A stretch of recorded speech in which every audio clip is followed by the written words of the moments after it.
Hello दोस्तों, एक बार फिर से आप लोगों का स्वागत है स्टडी मित्र में। क्लास 6 साइंस की एनसीईआरटी पढ़ रहे हैं, तो उस क्रम में आज हम लोग पढ़ने वाले हैं वस्तुओं के समूह बनाना। यह चौथा चैप्टर है। बहुत ही छोटा चैप्टर है और बहुत ही सिंपल तरीके से समझेंगे अभी। तो चलिए शुरू करते हैं। और इस सीरीज में हम लोग लाइन बाय लाइन एनसीईआरटी की व्याख्या करते हैं, उसे समझते हैं और उससे जो प्रश्न बन पाएगा उस पर डिस्कस करेंगे। तो शुरू करें। हमारे चारों ओर की वस्तुएं। हमने क्या देखा है कि हमारे भोजन तथा वस्त्रों में बहुत अधिक विविधता है। यह हमने देखा था पिछले चैप्टर में। पहले चैप्टर और सेकेंड चैप्टर जो था वो क्या था, भोजन के बारे में था। विविधता उसमें क्या है, हमें क्या क्या खाना चाहिए, कार्बोहाइड्रेट, सारे न्यूट्रिशंस, कौन से प्रोटेक्टिव एलिमेंट्स हैं, ये सारी चीज़ें हमने देखा था। और दूसरे में हमने क्या देखा था कि वस्त्र कहाँ से बनता है, तंतु कितने प्रकार के होते हैं, कृत्रिम कौन से होते हैं, प्राकृतिक कौन से होते हैं। तो आज हम लोग क्या करेंगे, हमारे आसपास जो बहुत सारे वस्तुएं हैं ना, उन्हें समूह में डिवाइड करेंगे। वो किस आधार पे करेंगे, उसकी प्रकृति के आधार पे, उसके गुणों के आधार पे। हम अपने चारों ओर क्या क्या देखते हैं, बहुत सारी चीज़ें देखते हैं, जैसे कुर्सियाँ या बैलगाड़ियाँ तो खैर अब दिखती ही नहीं होगी। साइकिल दिखती है, खाना पकाने के बर्तन, पुस्तक, गाड़ियाँ, पत्थर, बहुत सारी चीज़ें देखते हैं। अब हम क्या करेंगे, इसको क्या एक समूह अगर बनाएंगे तो देखेंगे कि ये अलग अलग चीज़ों की बनी है। कुछ लोहा की बनी है, कुछ प्लास्टिक की बनी है, कुछ लकड़ी की बनी है, यही दिया हुआ है यहाँ पे। तो बच्चों को ये सारा इकट्ठा कर करके देखने के लिए कहा गया है कि ये किस चीज़ों की बनी हुई है, और फिर बाद में हम उसे क्या करते हैं, उसके आधार पर उसे बांटते हैं। यहाँ पे एक बात बताया गया है कि जो इतनी सारी वस्तुएं हैं ना, वो किस चीज़ से बनी। जैसे आपके घर में जो फर्नीचर है, बेड मान लीजिए, वो किस चीज़ का बना है, वो लकड़ी का बना है, थोड़ा बहुत कील का प्रयोग किया गया। दीवार किस चीज़ का बना है, सीमेंट का, ईंट का। किचन के बर्तन किसके बने हुए हैं, मेटल्स के। तो हम क्या देखते हैं कि कुछ पदार्थ जो है ना, एक ही प्रकार के वस्तु से बने हैं, और कुछ पदार्थ में एक ही, मतलब एक पदार्थ को बनाने में कई तरह की वस्तुओं का प्रयोग करते हैं। जैसे अपने मोटर गाड़ी को देखिए, कार को देखिए या साइकिल को देखिए, उसका सीट अलग चीज़ से बना हुआ है, रिम अलग चीज़ से बना हुआ है, बॉडी अलग चीज़ से बना हुआ है, प्लास्टिक भी है, लोहा भी है, लकड़ी भी है और कपड़ा भी है। तो वही बताया जा रहा है कि हम जो चीज़ें हैं ना, कुछ एक ही चीज़ से बनती है, कुछ अलग। जैसे यहाँ पे एक लिस्ट दिया हुआ है कि पदार्थ किसी, जैसे प्लेट, इस्पात, कांच, प्लास्टिक, इनमें से किसी चीज़ की बनती है। आप जो कलम से लिखते हो, प्लास्टिक या धातु, किसी चीज़ से भी बन सकती है, ये बनी होती है। और खाली जगह है, मतलब बच्चों को करने के लिए दिया गया है, करने दीजिए। लकड़ी से क्या क्या बना है, कुर्सी, मेज, हल, बैलगाड़ी। कागज़ से क्या बनता है, पुस्तकें, नोटबुक, समाचार पत्र, खिलौने। चमड़ा से क्या बनता है, हमारे जूते। प्लास्टिक से हमारी क्या बनता है, कलम से लेकर बहुत सारे, प्लास्टिक तो हर जगह सर गया। रुई से गद्दे, तकिया, ये सारा कुछ। अब हम उसका समूह बनाएंगे, तो समूह किस आधार पर बनाएंगे, उसके गुण के आधार पे। अब देखिए, गुण भी अलग अलग प्रकार का होता है। जैसे कुछ ऐसे होते हैं जिसमें अगर द्रव को रखें तो वो आर पार चला जाता है। जैसे क्या बोला गया है, जैसे एक कपड़े का ग्लास बनाएंगे, नहीं बन पाएगा कपड़े का ग्लास। क्यों? क्योंकि उसमें अगर पानी रखेंगे तो वो क्या होगा, आर पार चला जाएगा। तो हम ग्लास किसका बनाएंगे, कांच, प्लास्टिक, धातु, ऐसा पदार्थ जिससे कि पानी आर पार ना जा सके।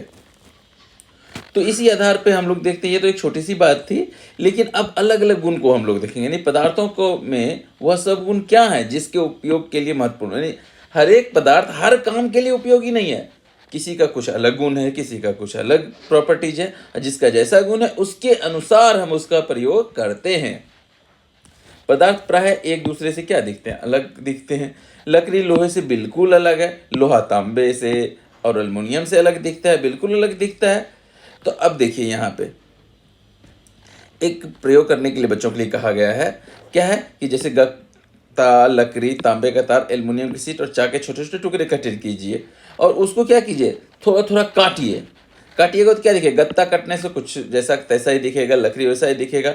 लेकिन तांबे की तार या एल्युमिनियम की शीट को जब काटिएगा ना, तो उसके किनारे पे क्या होगा, उसके पृष्ठ पे वो चमकता हुआ दिखेगा, जो यहाँ पे दिख रहा है। आप लोगों ने कभी घिस के देखा है मेटल को, जब घिसते होंगे तो वो क्या होता है, किनारे पे चमकने लगता है। यानी जो धातुएं हैं, मेटल्स हैं, उन पे एक खास चमक होती है, जो कि लकड़ी और गत्ते में नहीं होती है। इसी को बोलते हैं धुति। यानी धातुएं क्या होती है, धातुएं धुतिवान होती है। अब आपको बोला सूची बनाइए कि धुतिवान और धुतिहीन। तो अधिकतर धातुएं धुतिवान हैं, और अधातुएं जो हैं, जैसे लकड़ी हो गया, प्लास्टिक हो, ये सब क्या है, ये सब ध्रुतिहीन है। पदार्थ जिसमें एक प्रकार की ध्रुति होती है, चमक होती है, उसे क्या बोलते हैं? धातु बोलते हैं। अब देखिए धातु किसे बोलते हैं? वैसा पदार्थ जिसमें एक खास प्रकार की द्युति होती है, द्युति मतलब चमक होती है, उसे धातु कहते हैं। लोहा, तांबा, एल्युमिनियम, सोना सब धातु के उदाहरण है। जितना ज़्यादा अच्छा चमक उतना कीमती धातु माना जाता है। जैसे सोना को देखिए कितना कीमती है, कितनी अच्छी चमक होती है। कुछ धातुएं बहुधा अपना चमक खो देती है और ध्रुतिहीन हो जाती है समय के साथ। जैसे एल्युमिनियम का बर्तन देखिए कितना चमकता है, और कुछ दिनों के बाद उसकी चमक क्या होती है? खत्म हो जाती है। ऐसा क्यों होता है?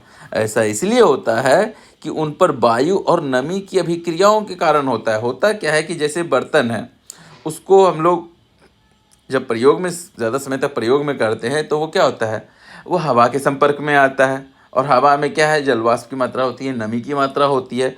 तो हवा से वो क्या ले लेता है? ऑक्सीजन और नमी, और इन दोनों से वो धातु अभिक्रिया करती है। जैसे मान लीजिए एल्युमिनियम है, तो एल्युमिनियम इन दोनों से क्या करती है? अभिक्रिया करती है और ऑक्साइड बनाती है।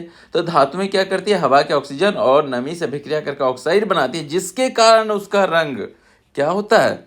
खत्म हो जाता है, ध्रुतिहीन हो जाता है। आप किसी भी धातु देखिए, अगर ये चमकीला होगा, थोड़ी देर के बाद वो डिम हो जाएगा, कम चमकेगा। इसका कारण यही है। जंग क्यों लगता है लोहे पे? उसके ऑक्साइड बनने से। इसलिए केवल ताजे कटे पृष्ठ पर ही ध्रुति दिखाई देती है। जब आप किसी लोहार या वर्कशॉप पर भ्रमण करेंगे तो धातु के क्षणों को ताजे कटे पृष्ठ को देखने का प्रयास कीजिए। इसमें देखिएगा कि चमक है कि नहीं। पहला गुण हमने क्या देखा? पदार्थ का चमक के आधार पर बांटा, धातु में और अधातु में। अब आता है कठोरता। कुछ पदार्थ ऐसे जो बहुत कठोर होते हैं, और कुछ को जब दबाना बिल्कुल कठिन होता है। लोहा को दबाइए तो दबेगा? बहुत मुश्किल है। धातु की एक चाबी लीजिए और इसे लकड़ी, एल्युमिनियम, पत्थर का टुकड़ा, कील, मोमबत्ती, चक, अन्य पदार्थ के पृष्ठ को उससे खरोचिए। जब खरोचिएगा तो क्या देखिएगा कि कहीं कहीं पर उस चाबी से खरोंच लग जाता है और कहीं कहीं खरोंच नहीं लगता है। अब जिस पदार्थ को आप आसानी से खरोंच सकते हैं उसे कोमल पदार्थ कहते हैं। तो कोमल पदार्थ किसे करेंगे? वे पदार्थ जिन्हें आसानी से खरोंच सकते हैं, संपीड़ित किया जा सकता है, उसे कोमल पदार्थ। संपीड़ित का मतलब उसको दबाइएगा तो दब जाता है, तो उसे क्या बोलते हैं? उसे कोमल पदार्थ कहते हैं। जबकि वैसा पदार्थ जिसे संपीड़ित नहीं कर सकते हैं आप, संपीड़ित करना कठिन होता है, वह कठोर पदार्थ कहलाता है। उस पर खरोंच कम लगता है। उदाहरण के लिए स्पंज कोमल है, जबकि लकड़ी क्या है? वह कठोर है। दिखावट में पदार्थों में विभिन्न गुण हो सकते हैं, जैसे ध्रुति, कठोरता, खुरदरा होना अथवा चिकना होना। अब इस गुण के बारे में सोच सकते हैं जो किसी पदार्थ की दिखावट का वर्णन करता है, बताइए। अब यहाँ देखिए, अब अगला जो तरीका से हम लोग बांटने वाले हैं वो क्या है? वो है विलेय और अविलेय। अभी तक हमने गुण कौन सा देखा? एक तो चमक वाला देखा, दूसरा कठोर और कोमल, तीसरा है विलेय और अविलेय। विलेय का मतलब होता है जिस चीज को घुलाया जाता है और किसी चीज में और वह घुल जाता है तो वह क्या होता है? विलेय। और अविलेय क्या होता है? किसी चीज में घुलाइए वो नहीं घुलेगा तो अविलेय होता है। कुछ पदार्थ ऐसे होते हैं जो पानी में घुलता है, तेल में नहीं घुलता है, और कुछ पदार्थ तेल में ही घुलता है, पानी में नहीं घुलता है। यानी कोई पदार्थ एक जगह पे विलेय और दूसरी जगह पे अविलेय हो सकता है। कुछ ठोस पदार्थों जैसे चीनी, नमक, चॉक पाउडर, बालू, रेत, लकड़ी के बुरादे इकट्ठा कीजिए और उसे पानी में भर दीजिए। पानी मतलब एक ग्लास में पानी लीजिए, उसे पानी से भर के फिर उसमें डालिए। चीनी डालेंगे, दूसरे में नमक डालेंगे, अन्य चीज डालिए तो क्या देखेंगे? जब हिलाएंगे तो कुछ चीजें घुल गई। जैसे इधर वाले चित्र में देखिए, जो भी कुछ डाला गया था वो घुल गया, जबकि इधर क्या हुआ? नहीं घुला। तो हमने क्या देखा? नमक घुल गया, चीनी घुल गया, बालू नहीं घुला, चॉक पाउडर नहीं घुला, लकड़ी का बुरादा नहीं घुला। तो जो पदार्थ जल में घुल गया, पूर्णतः गायब हो गया, लुप्त हो गया, विलीन हो गया, उसी को विलेय कहते हैं। यानी जो द्रव में घुल जाता है उसे क्या बोलेंगे? उसे विलेय बोलेंगे। जबकि अन्य पदार्थ जो जल के साथ मिश्रित नहीं हुआ, जल में नहीं घुला, उसे क्या बोलेंगे? अविलेय। मतलब जो द्रव में नहीं घुलता है उसको क्या बोलते हैं? अविलेय। तो विलेय और अविलेय क्लियर हो गया। अब हम देखेंगे क्या द्रव भी जल में विलीन हो सकता है? अभी तक तो हमने ठोस देखा जैसे नमक और चीनी, लेकिन क्या द्रव भी द्रव में घुलता है? तो इसके लिए सिरका, नींबू का रस, सरसों का तेल, नारियल का तेल, ये सारा चीज़ लीजिए और किसी द्रव में डालिए। जब हम डालेंगे तो देखेंगे क्या कि जैसे सिरका अगर डाले हैं ना तो वो क्या हुआ, वो भली भांति मिश्रित हो गया, घुल गया पानी में। नींबू का रस ये भी घुल गया। सरसों का तेल नहीं घुला, वो बूंद बूंद दिखता रहेगा। नारियल का तेल नहीं घुला, केरोसिन नहीं घुला पानी में। हम देखते हैं कि कुछ द्रव जो होते हैं ना वह द्रव में घुलते हैं, घुलनशील हैं, लेकिन कुछ ऐसे होते हैं जो घुलनशील नहीं होते हैं, और कुछ ऐसे होते हैं जो पानी में घुलनशील है, तेल में घुलनशील नहीं है, और कुछ तेल में घुलनशील है, वो पानी में घुलनशील नहीं है। तो हमने क्या देखा, ठोस भी घुलनशील होता है, अघुलनशील होता है, द्रव भी देख लिया। अब देखिए क्या गैस भी घुलनशील और अघुलनशील होता है। तो देखिए कुछ गैसें हैं जो कि जल में विलय होते हैं, जबकि बाकी गैसें नहीं होती हैं। अब जल में विलीन कौन कौन सी गैसें होती हैं? ऑक्सीजन गैस सबसे सिंपल एग्जाम्पल, जल में घुलनशील है, और उसी घुलनशील ऑक्सीजन का प्रयोग पानी के जीव जंतु अपने सांस लेने के लिए करते हैं। जैसे मछली कौन से पानी, मतलब पानी में सांस कैसे लेती है? वो अपने गलफर से क्या करती है, पानी को लेती है, उससे ऑक्सीजन ले करके पानी वापस कर देती है। यानी जल में घुले हुए ऑक्सीजन का प्रयोग जंतु और पादप करते हैं जो जल में रहते हैं। वस्तुएं जल में तैर अथवा डूब सकती है। अभी तक हमने घुलनशील और घुलनशील देखा। हमने कुछ ये भी देखा कि कुछ जल में घुलनशील है और कुछ तेल में घुलनशील है। अब हम देखेंगे वस्तुएं जल में तैर सकती है और डूब सकती है। तो हमने आसपास के कई चीज़ों को देखा होगा। कुछ चीज़ें जल में क्या होती है, डूब जाती है, कुछ तैरती है। जैसे यहाँ चित्र में देखिए क्या है, पत्ता तैर रहा है, लकड़ी का टुकड़ा तैर रहा है, एक छोटी सी बॉल तैर रही है। जबकि यहाँ पे नीचे देखिए क्या, चाबी डूब गया, कंकड़ डूब गया, एक सिक्का है वो भी डूब गया। तो कुछ तैरते रहते हैं और कुछ नहीं तैरते हैं। तो आप कहिएगा जो हल्की चीज़ें होती है तैरती हैं। अगली क्लास में हम लोग जैसे जैसे चैप्टर आगे बढ़ेगा ना, हम देखेंगे कि कौन सी चीज़ें हैं जो कि पानी पे तैरती हैं। लोहे का जहाज जो है पानी पे तैरता है जबकि उसकी सुई डूब जाती है, क्यों? उत्प्लावनता का नियम क्या होता है, आने वाले समय हम लोग देखेंगे। अभी इस किताब की तरीके से ही चलते हैं। फिर अगला तरीका क्या है डूबने वाले के बाद? पारदर्शिता। पारदर्शिता मतलब जिससे आर पार दिखता है उसे पारदर्शिता कहते हैं। तो इस आधार पर वस्तु को कैसे बांटेंगे? हम क्या देखेंगे, जब हम अपने आसपास चीज़ों को देखते हैं कई चीज़ ऐसा है जिससे आर पार दिख जाता है। जैसे कांच, जल, वायु, प्लास्टिक यानी पन्नी जो होता है वो पारदर्शी पदार्थ है, उससे आर पार दिखता है, तो इसको क्या बोलेंगे? पारदर्शी बोलेंगे। दुकान में क्या होता है, दुकानदार बिस्किट, मिठाइयाँ उनको पारदर्शी कांच के बोतल में रखता है, क्यों? या प्लास्टिक जो दिखने वाला होता है आर पार क्यों रखता है? इसलिए कि बच्चे उसको देखें, ललचाएं और खरीदें, आसानी से खरीदें। यहाँ देखिए एक बच्चा देख रहा है, इससे यहाँ पे क्या है, यहाँ पे आर पार दिख गया, तो इसको क्या बोलेंगे? इसे बोलेंगे हम लोग पारदर्शी।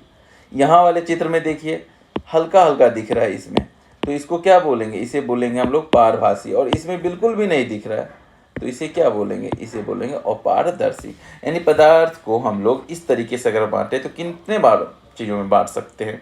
जिससे आर पार दिख गया पारदर्शी, जिससे आर पार हल्का हल्का दिखा पारभासी, जिससे बिल्कुल नहीं दिखा अपारदर्शी। पारदर्शी का उदाहरण क्या हो गया? कांच, प्लास्टिक जिससे आर पार दिखा सके पानी।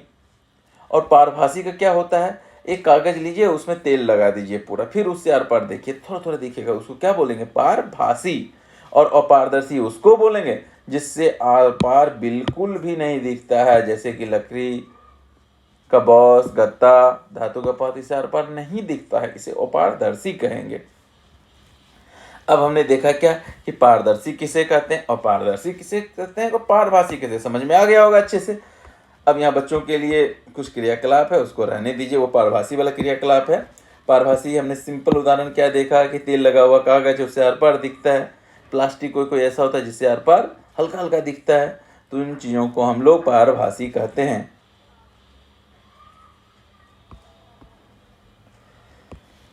अब देखिए संक्षिप्त में देख लें क्या क्या देखा हमने। हमने देखा कि हमारे चार ओर वस्तुएं अनेक प्रकार के पदार्थों से बनी हुई है, बिल्कुल हमने देखा। उनमें से बहुत सारी वस्तुएं क्या है जो एक ही तरह के पदार्थ से बनी, और कुछ क्या है कि एक वस्तु को बनाने के लिए अलग अलग विभिन्न प्रकार के पदार्थों का प्रयोग किया जाता है। विभिन्न प्रकार के पदार्थों का गुण क्या होता है? अलग अलग होता है। कुछ पदार्थ दिखावट में चमकदार होते हैं, धातुएं, जबकि जो नहीं होते हैं अधातु हैं, कुछ खुरदुरे होते हैं, कुछ चिकने होते हैं, और कुछ पदार्थ को जब स्पर्श करते हैं तो कठोर लगता है, कुछ क्या होते हैं, मुलायम होते हैं। कुछ पदार्थ जल में विलेय होते हैं, जबकि कुछ अन्य अविलेय होते हैं जो नहीं घुलते हैं। कुछ पदार्थ कांच जैसे पारदर्शी होते हैं, कुछ लकड़ी या धातुएं और पारदर्शी होते हैं, और कुछ पदार्थ तेल लगा हुआ कागज क्या होता है, पारभासी होता है। पदार्थों को उसके गुणों में समानता और विषमता के आधार पर समूहों में हम लोग बांट सकते हैं। वस्तुओं को सुविधा और उसके गुणों को अध्ययन के लिए एक साथ समूहित किया जा सकता है। तो इस तरह से हम लोग आगे चैप्टर में फिर से नई चीज़ पढ़ेंगे समूह बना बना के। अब यहाँ देखिए क्वेश्चन है बच्चों के लिए, बहुत सिंपल है, रहने दीजिए इसको। अगला चैप्टर क्या है, पदार्थों का पृथक्करण। यह चैप्टर बहुत मज़ेदार होने वाला है और इससे काफ़ी प्रश्न पूछे जाते हैं। तो चलिए देखते हैं अगले चैप्टर में क्या है, और वो अगले वीडियो में देखेंगे। हमारे साथ बने रहने के लिए आपका बहुत बहुत धन्यवाद। जय हिंद।